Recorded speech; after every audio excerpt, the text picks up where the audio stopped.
This is a SnapEd New York video presentation.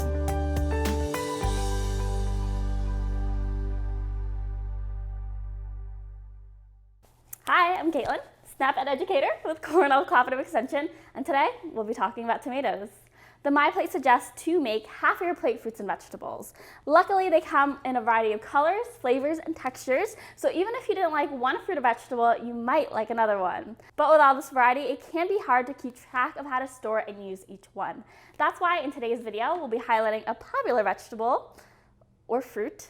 Well, we'll get into that later. From the store to your kitchen to your plate, you'll learn how to get the most out of your tomatoes while saving some money along the way. While tomatoes are botanically a fruit, based on its nutrient content, it actually falls under the vegetable food group.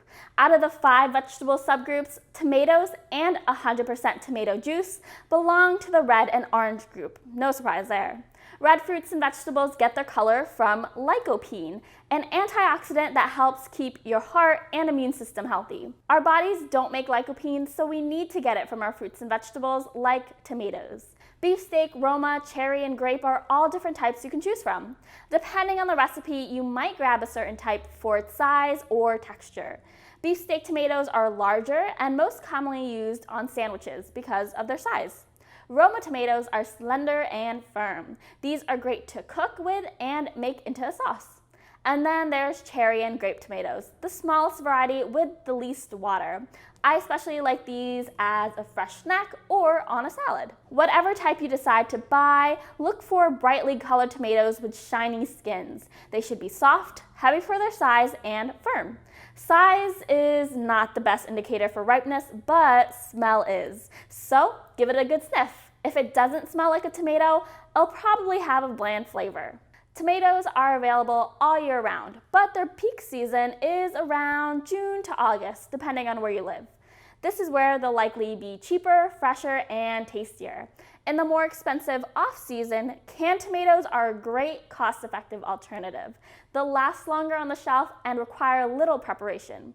Try to find these with no salt added or labeled low sodium. At home, keep your tomatoes at room temperature, away from direct sunlight, and use them within a few days. It's best not to store whole ripe tomatoes in the fridge, since cold temperatures may destroy their fantastic flavor. Overripe tomatoes that are soft to the touch should be kept in the fridge to slow down spoilage.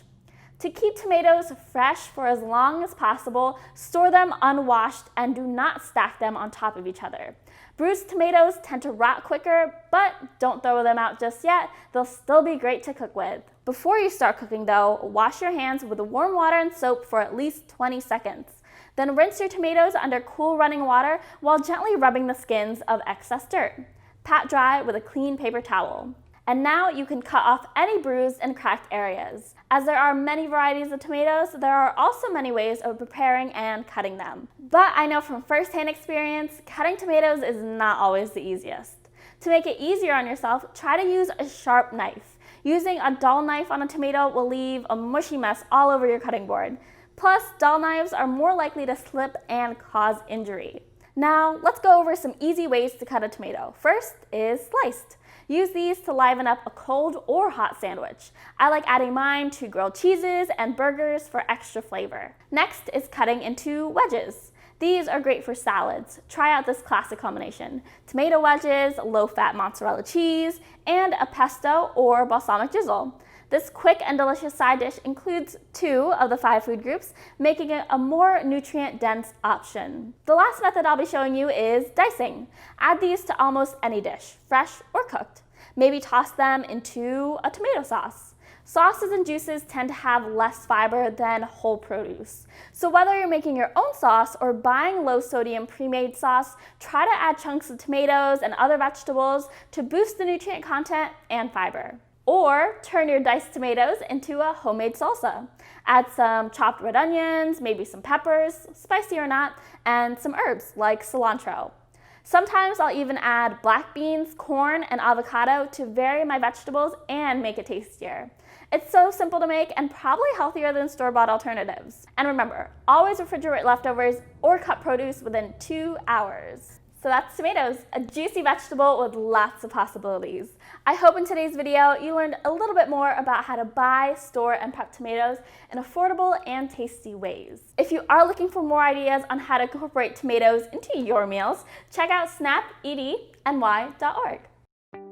Thank you for joining us today. We know the healthy choice isn't always the easiest choice, but small changes can make a big difference. Start today by getting involved with SNAP Ed New York. This program is free for those who qualify or receive SNAP benefits. We want to help you save time, save money, and eat healthy. Learn how SNAP Ed can make a difference in your life. For more information and to find your local program, visit snapedny.org. This material is funded by USDA's Supplemental Nutrition Assistance Program. SNAP. This institution is an equal opportunity provider.